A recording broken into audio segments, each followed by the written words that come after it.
February 27th, 1996, a 19-year-old rookie walks into the United Center thinking he's untouchable. He had no idea one sentence would turn his night into a nightmare. And here's where it all begins. Kevin Garnett, barely out of high school, was hyped, full of energy, ready to prove the world wrong. The Timberwolves were down by 6 after 3 quarters, but KG thought momentum was on their side. He spotted his teammate Isaiah J.R. Rider cooking against the Bulls and, caught up in the moment, shouted across the court, "Keep going at him, he can't guard you." What KG didn't know was that Michael Jordan heard every word. You could almost feel the air shift in the arena. A hush fell over the crowd. That wasn't just trash talk, that was a rookie poking the bear, and the bear doesn't forgive.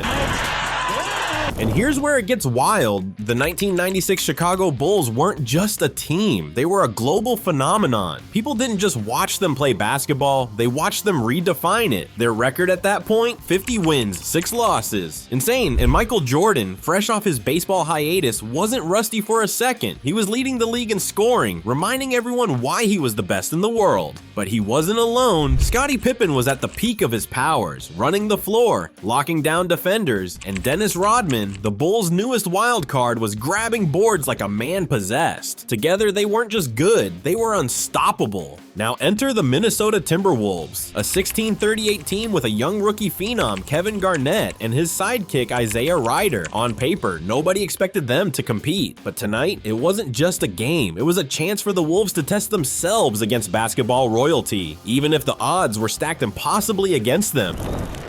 32.6 left first half. But wait, the game itself was already telling a story, one that didn't need any commentary. From the very first tip-off, it was obvious that this night wasn't going to be easy for Kevin Garnett and Isaiah Rider. The Timberwolves were young, hungry, and ready to prove something, but standing in their way was Michael Jordan, back from baseball and sharper than ever. On the first possession, MJ ran a give and go with Luke Longley and slammed it home with authority. The arena erupted, the crowd sensing the statement being made. The Bulls weren't here to play games, they were here to dominate. KG tried to respond immediately, attempting an early shot to assert himself, but Jordan swatted it clean.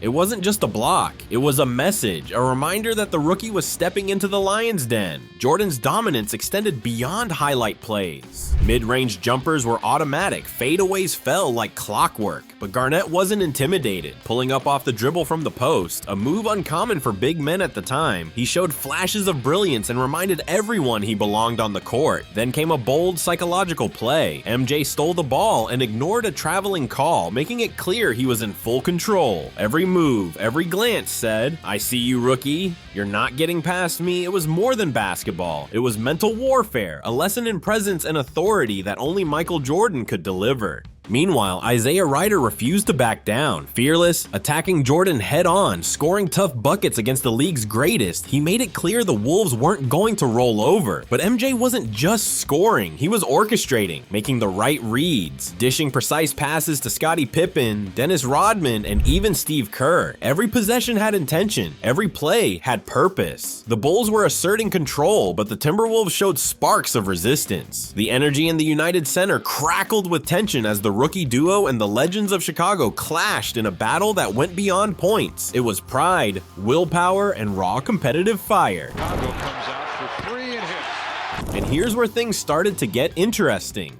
Isaiah Rider was on fire. Every contested shot, every drive into the paint, he was pushing, fighting through the Bulls' defense as if he belonged there. The crowd could feel it. Every time he scored, Minnesota's bench erupted, their energy contagious. KG wasn't far behind, hitting fadeaways and smooth mid-range jumpers. He was proving he wasn't just a rookie with a loud mouth. He had skill, too. The momentum shifted enough that the Bulls had no choice. Michael Jordan had to step back onto the floor earlier than planned, and he answered. Smooth long twos, those iconic fadeaways, even converting foul and ones that had the crowd jumping out of their seats. Every time MJ scored, Rider answered right back.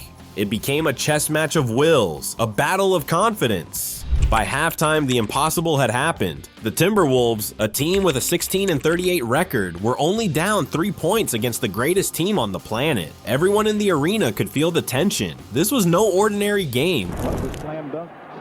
But wait, it's about to get even crazier. The third quarter started, and Isaiah Rider wasn't slowing down. He attacked Scottie Pippen and Ron Harper relentlessly, fearlessly, refusing to be contained. The Bulls tried switching defenders, but nothing worked. Ryder was in the zone, hitting tough shots and punishing anyone who dared contest him. But for Chicago, the solution was clear: rely on Jordan. MJ hit rare right-wing threes, orchestrated the offense with slick no-look passes, and even drained back-to-back elbow mid-range jumpers. The Bulls needed him to carry the load. But Ryder wasn't done. Every bucket Jordan made, Ryder answered with his signature physical drives, showing that this young guard wasn't intimidated. Then, in a moment that seemed to defy logic, Tony Kukoc drained a 30-foot buzzer beater over a wide-open Michael Jordan. The Timberwolves had fought so hard that by the end of the third, Chicago's lead was down to just 6 points. The stage was set. The real fireworks were coming. Oh yeah, huh? I can't even really describe the next like 6 to 7 minutes of play, y'all. In this next 6 to 7 minutes of play, y'all, we get two 10-second calls. You know, when you bring the ball up, you got to get half court. 2 10-second calls.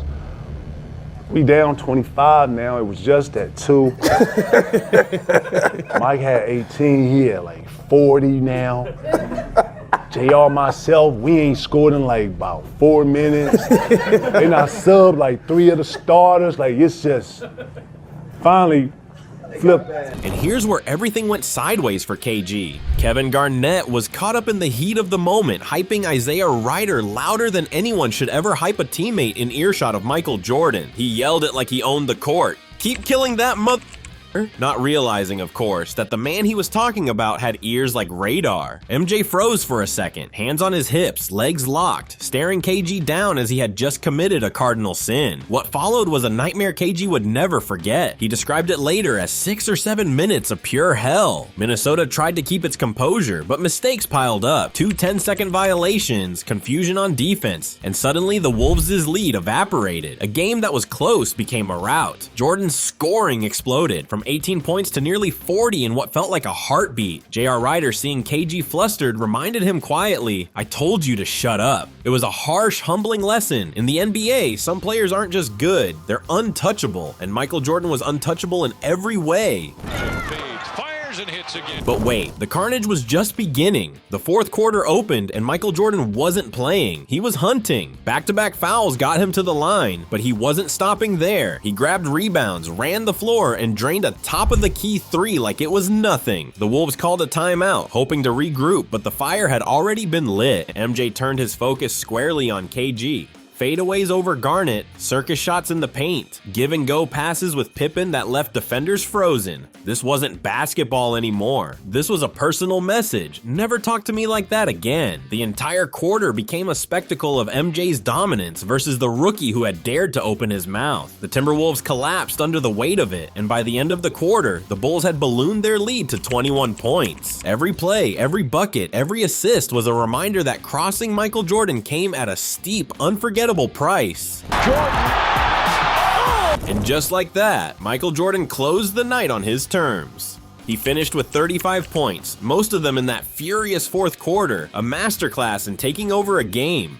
Kevin Garnett learned a lesson he'd never forget: never ever talk trash to Michael Jordan again. It wasn't just about respect, it was about survival on the court.